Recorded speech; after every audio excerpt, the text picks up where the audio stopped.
नमस्कार. जय लवजी. जय भीम मित्रांनो. तुझं पुन्हा एकदा स्वागत आहे लोकशाहीराची साहित्य चर्चा या आपल्या युट्यूब चॅनलमध्ये. मित्रांनो, आपण लोकशाही अण्णाभाऊ लिखित मराठी कादंबरी अग्निदिव्य हिचं वाचन करत आहोत. तर त्याच मालिकेतला आज 11वा भाग आपण बघणार आहोत. प्रकरणाचं नाव आहे रायगडाची वाट. ती 3 घोडी गरुड भरारी मारित होती. त्यांच्या टापांखाली काळोख चिरडला जात होता.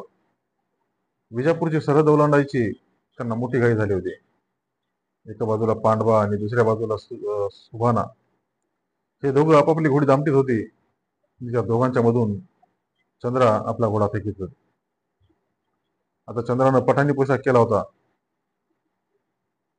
सलवार घालून लांब सदरा घातला होता आणि त्या सदऱ्यावर खुतीचं जॅकेट, जाळीदार नक्षा असलेलं बिनबाह्याचं अर्ध दडकं घातलं होतं आणि डोक्यावर पठाणी कुल्ला घेऊन त्यावर दुपट्टा बांधला होता. त्यामुळं एखाद्या पठाण युवकासारखे पण अप्रतिम सुंदर दिसत होते. तिनं कर्कसून कंबर बंद बांधल्यामुळं तिची रुंद छाती अधिकच रुंद आणि भरधार भासत होती. तिची तलवार तिच्या घोड्याच्या फुगीत खुटवली होती. ती समोर पाहत निर्भय होऊन वरच्यावर घोड्याला टाच मारत होती. परंतु चंद्राची मनस्थिती द्विधा झाली होती. आपण आपल्या घरी जात आहोत, आपल्या देशी, आपल्या आईबापाकडे जात आहोत याचा तिला आनंद झाला होता. परंतु त्याच वेळी रुक्सानाची मंगल आठवण होऊन ती मनात दग्ध होत होती. रुक्सानाचं ते सुंदर रूप, गोड हसणं, करारी वृत्ती आणि तिच्या हृदयात वसत असलेला मायेचा महासागर यांची पुन्हा पुन्हा आठवण होत होती. आणि ती स्वतःच मनाला विचारित होती, ती माझी रुक्साना दिदी पुन्हा मला कधी भेटणार? कधी भेटल का? याच्या उदार मनाची आणि पवित्र हृदयाची स्त्री मला या जन्मी तरी मुळीच भेटणार नाही. 3-4 दिवसात माझ्या शिरावर तिनं उपकाराचा डोंगर रचला आहे. तिनं माझं आणि माझ्या आबरूचं रक्षण केलं. तिनं आई होऊन माझ्या पाठीवर आपला प्रेमळ हात फिरवला. तो हात पुन्हा पुन्हा माझ्या पाठीवरून फिरवला का? नव्हे. तो तिचा सुंदर चेहरा मला एकदा तरी दिसेल का? मुळीच नाही. ते एक स्वप्न होतं. त्या स्वप्नात ती माझी कुलस्वामिनी झाली होती. मुळीच नाही. ते एक स्वप्न होते. त्या स्वप्नात ती माझी कुलस्वामिनी झाली होती. तिनं मला कठीण प्रसंगी सहाय्य केलं आणि मला जे हवं होतं ते दिलं. आणि तिच्यामुळेच मी आज आपल्या घरी जात आहे. रुक्साना जर मला भेटली नसती तर मी त्या विजापूरच्या नरकात कुजले असते आणि कुत्र्याच्या मौतीनं मेले असते. आज 8 दिवसानं माझी निघायची, आपल्या घरी जायची तयारी झाली आहे. दीदी चंद्राची तयारी कर असा बहिर्जींचा निरोप झाला होता आणि माझी तयारी झाली होती. त्यावेळी माझ्या हृदयात एक भयंकर अशी ओढ उठली होती. आज आपण आपल्या घरी जाणार याचा आनंद माझ्या हृदयात मावत नव्हता. पण तो मावला, ती खिन्न झाली होती. ती चांदणीसारखी दिसणारी रुक्साना कोमेजली होती. सासरी निघालेल्या मुलीच्या आईला जसं दुःख व्हावं तसं दुःख तिला झालं होतं. अधूनमधून ती डोळ्याला पदर लावित होती आणि पुन्हा पुन्हा मला एकच प्रश्न विचारित होती, चंद्रा, आता मला पुन्हा कधी भेटणार? परंतु मी तिच्या या प्रश्नाला उत्तरच देऊ शकत नव्हते. पण उगीच होकारार्थी मान हलवून लवकरच भेटेन असं म्हणत होते. थोड्या वेळानं मुराद अली आला. त्यानं माझी जायची तयारी झालेली पाहिली आणि तोही खिन्न झाला. तो दुःखित दृष्टीनं माझ्याकडे पाहत होता. तेव्हा त्यानं घेतलेले ते कपडे मी अंगावर घातले होते. त्यानं केलेले दागिने मी लायली होती आणि माझ्या पायातील पैंजणाचा होणारा आवाज ऐकून तो संतुष्ट झाल्यासारखा दिसला होता. पण तो बोलत नव्हता. मी सासरे निघाले असून माझे आईबाप दुःखी झाले आहेत असं मला वाटत होतं. जीव लावला तर बनचं पाखरू जवळ येतं असं म्हणतात ते खोटं नाही. माझ्या जन्माची ती करुण कहाणी रुक्साना दिदीनं आधीच मुराद अलीला सांगितली होती आणि ते ऐकल्यामुळं चंद्रानं विजापुरात राहू नये, तिनं लवकरात लवकर आपल्या घरी जावं असं तो म्हणत होता. परंतु खरोखर जेव्हा मी आज निघाले तेव्हा तो फारच दुःखी झाला होता. बाहेर घोड्यांच्या टापा वाजल्या तशी मी घाबरले. आणि लगेच पांडा सुभाना येऊन रुक्सानाची घरात आला. त्यानं माझ्यासाठी दुसरा पोशाख आणला होता. तो रुक्सानाकडे देत म्हणाला, दीदी, चांदाला हा पोशाख चढव. मग रुक्सानानं मला आतल्या खोलीत पठाणी पोशाख केला आणि या पोशाखात जेव्हा मी पुन्हा बाहेर आले तेव्हा सर्वजण स्तंभित होऊन माझ्याकडे पाहू लागले. मीही गोंधळून गेले. परंतु माझी ती रुक्साना दिदी भरकन घरात गेली आणि मीठ मिरच्या घेऊन आली. तिनं समक्ष माझी दृष्ट काढली आणि माझा हा चांद सुखरूप रायगडी जाऊ दे असं बोलून त्या मिरच्या चुलीत टाकून ती परत आली. तेव्हा माझ्या काळजात भयंकर कालवा झाली. माझं हृदय वितळून डोळ्यावाटा झिरपू लागलं. मी जवळच उभे होते. भाई रुक्साना हळूच म्हणाला, दीदी, तुझ्या घरी चंद्रा सुखरूप असल्याचं मी महाराजांना कळवलं होतं. बरं मग? रुक्साना त्याच्या तोंडाकडे पाहिलं. तेव्हा महाराजांनी तुला आशीर्वाद देऊन निरोप दिला आहे. कसला? तिने चमकून विचारलं. महाराज म्हणतात, चंद्राचं रक्षण करून तुम्ही फार मोठी नेकी केली आहे आणि विजापूरला माणुसकी जिवंत आहे हे सिद्ध केलं आहे. आम्ही तुझं कौतुक करीत आहोत. काय म्हणतोस भाई? तिचा कंठ दाटला होता. दीदी, चांदला जाऊ दे. मी निघाले तेव्हा त्या प्रेमळ दीदीने मला मिठी मारली, कवटाळलं आणि ती गहिवरली. चांद, चांद, आता कधी भेटणार तू? तो माझा कंठ दाटला होता. मी एकही शब्द उच्चारू शकत नव्हते. दीदीचा तो आवेग ओसरला. मग मी मागे सरले आणि गपकन मुराद अलीचे पाय धरले. तेव्हा तो सद्गदित होऊन म्हणाला, ए मालिक, आबाद रखना मेरी छोटे बहन को. चांदा, खरोखर तू चांदच आहेस. 4 दिवसापूर्वी तू या घरात उगवलीस आणि आज पुन्हा अस्त होऊन आपल्या घरी जात आहेस. यावरून खरंच तू चौथीचा चांद आहेस. आमची याद विसरू नको. मी काहीच बोलले नाही, म्हणजे बोलूच शकले नाही. हे वळले. भाई, पांडा, सुभाना यांच्याबरोबर चालू लागले तेव्हा मला रुक्साना आणि मुराद अली या दोघांचा आवाज ऐकू आला. खुदा हाफिज चांद. चंद्राचं घोडं दौड मारित होतं आणि चंद्रा रडत होती. तिच्या डोळ्यात सागर हेलावत होता आणि तिचा आत्मा रुक्सानाचं नाव घेऊन तळमळत होता. ती आपल्या अश्रूंना बांध घालू शकत नव्हती. ती 3 घोडे विजापूरची सरहद ओलांडून आरपार निघाली होती. रात्र मी म्हणत होती. अंधारानं सारी सृष्टी दाडत धरली होती आणि दिसेल त्या मार्गानं ती 3 घोडी दौड मारित होती. त्या 3 घोड्यांनी कानाला कान लावले होते. त्यांचा वेग मुळीच मंदावत नव्हता. उलट तो क्षणोक्षणी उसळून धावत होते. उघळावरून झेपा घेत होते. मोठमोठ्या दगडांना भराभर बगल देऊन पुढे सरकत होते. चंद्रानं डोळे पुसले आणि समोर पाहत तिने घोड्याला टाच मारली. तेव्हा तिची तडफ आणि धैर्य बघून पांडवा आणि सुभाना चकित झाले होते. ते दोघं मनातल्या मनात चंद्राचं कौतुक करीत होते. चंद्राच्या घोड्याचा वेग वाढला की ते दोघं घाबरत होते. त्यांना चंद्राचं घोडं पडेल की काय अशी भीती वाटत होती. बिजापूर कितीतरी मागे राहिलं होतं आणि रायगड जवळ येत होता. चंद्र त्या अंधारात डोळे फाडून समोर पाहत होती. चंद्राच्या परत पाठवणीची तयारी करीत बहिर्जी नायकानं दाऊद खान, केरबा, हैवती आणि त्याचे फितूर साक्षीदार यांच्या भोवती एक पोलादी सापळा रचला होता आणि त्याचे पारिपत्य करा असा आदेश दिला होता. आणि बहिर्जीनं एक बंद लखोटा खास महाराजांसाठी पांडवाकडे दिला होता. ती रात्र उलटली होती. तिचा रंग बदलला होता. गढूळ पाणी निवळावं तशी ती निवळत होती. ती 3 घोडी पूर्ववत दौड मारित होती. त्यांच्या वेगात खंड नव्हता. चंद्रा, पांडवानं हाक मारली. जी? तू घोड्यावर आहेस? मला माहित आहे. मग झोपू नको. नाही. नाहीतर पडशील. नाही. सावध अस. मी सावध आहे. माझी काळजी करू नका. परंतु आता आपण कुठं आहोत? चंद्राने विचारलं. मी पांडवा म्हणाला.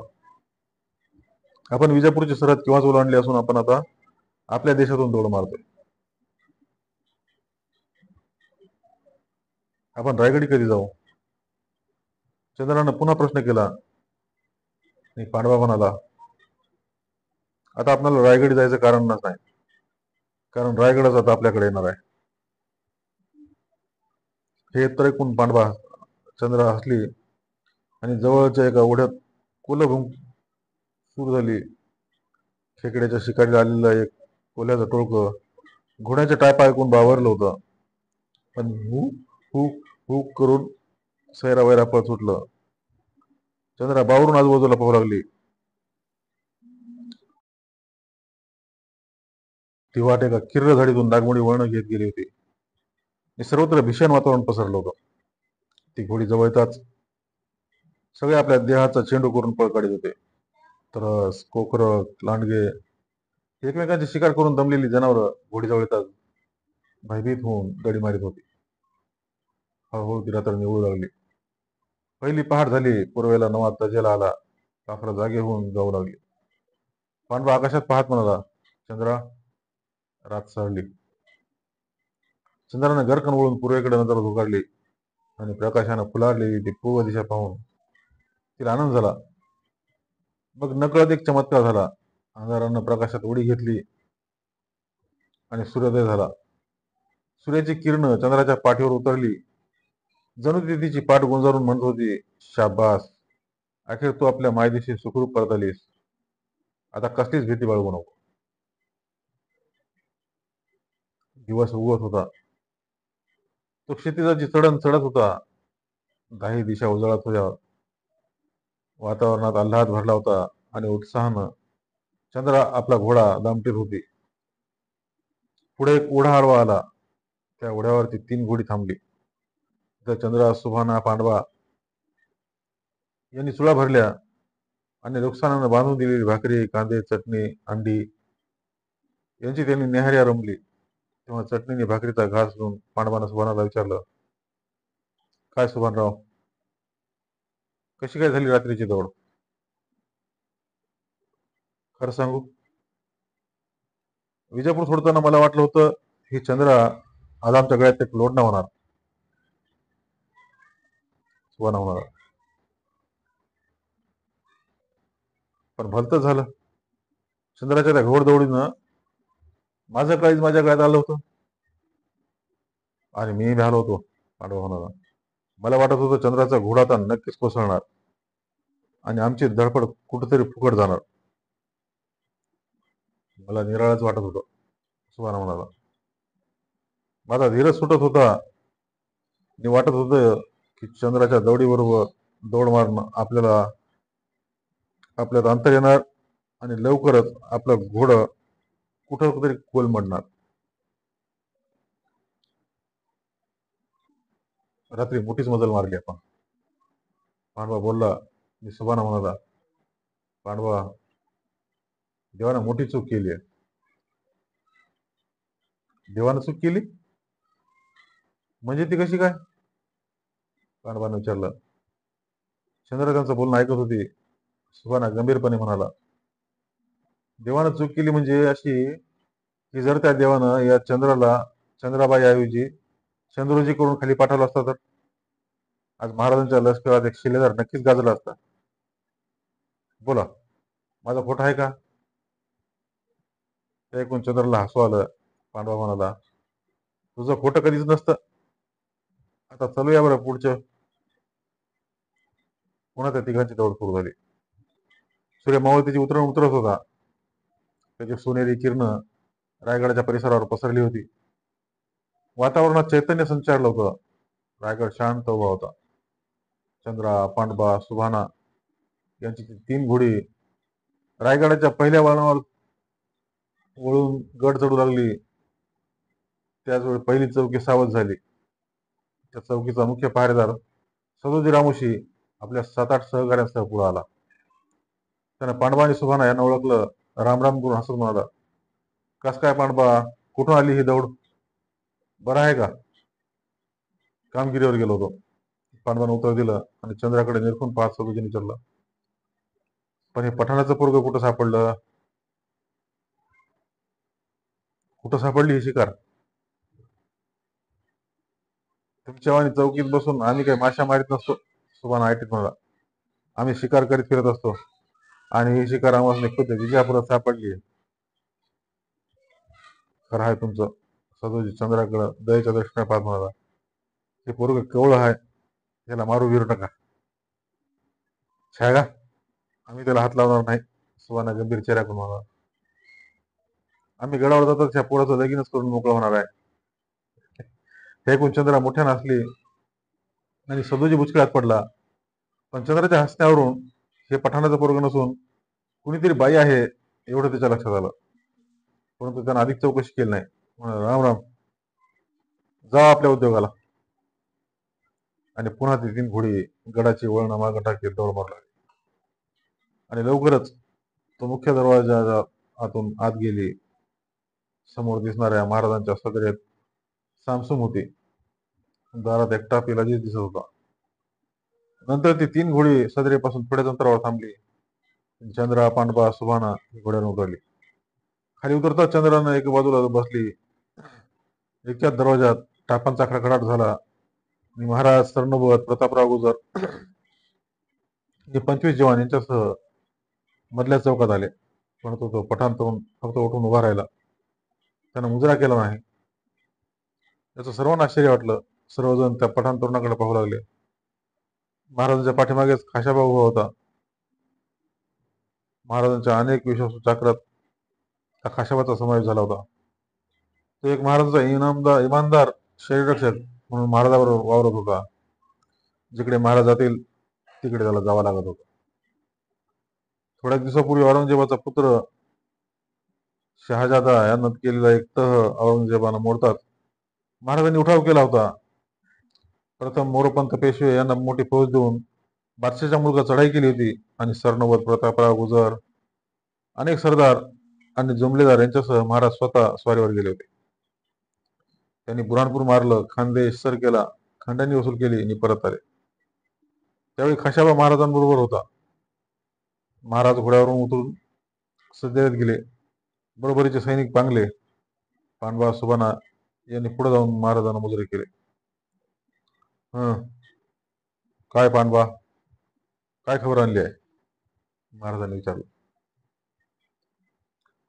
महाराज, आता हा विजापूरहून येत आहे, पांडवा बोलला.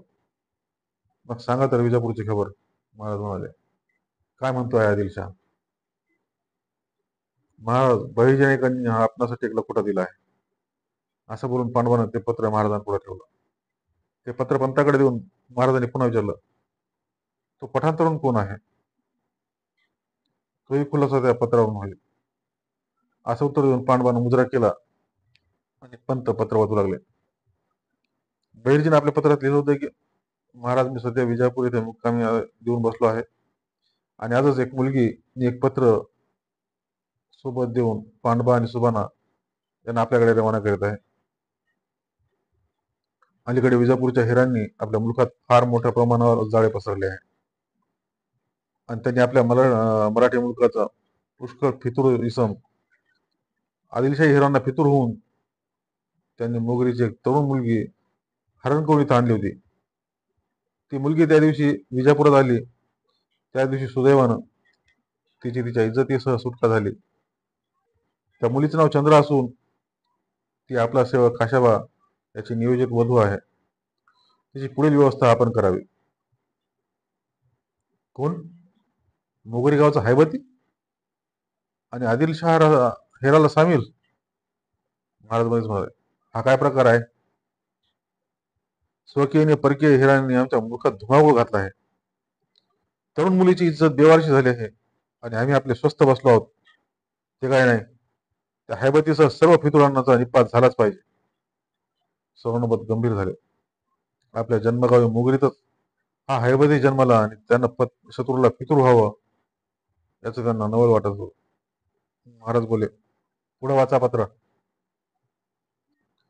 दुसरी गोष्ट, आता बहिरोल खानाची संपूर्ण तयारी झाली असून मोठा फौजफाटा, तोफखाना, खजिना यासह तो कधी चढायला आरंभ करील याचा नेम नाही. आणि बहिरोल खानाची बाजू मजबूत करण्यासाठी बेगम बडी साहेबीन आणि अली आदल शाह पातशाह यांनी रणमस्त खानाची त्या मोहिमेवर नेमणूक केली आहे. मी पूर्वी कळवल्याप्रमाणे हा बहलोल खान रणमस्त खानासह उंबरणी मार्गेच आपली लढाई करणार असून ते प्रथम सदलकोल हार्बारून पन्हाळा प्रांती शिरणार आहेत. हे महाराजांना विदित व्हावे. अलीकडे विजापूर दरबारात बहलोल खानाचे फारच तो माजले आहे. जो तो त्याचे तोंड भरून स्तुती करत असतो. बेगम बडे साहेबीन तर बहलोल खानाच्या यशासाठी दिवसातून 3 वेळा नमाज पडत असते. कारण आता ती पश्चातापाने दग्ध झाली आहे. कारण 1656 मध्ये मोहम्मद शहा मरण पावल्यानंतर अली आदिल शाह हा बादशाह झाला होता.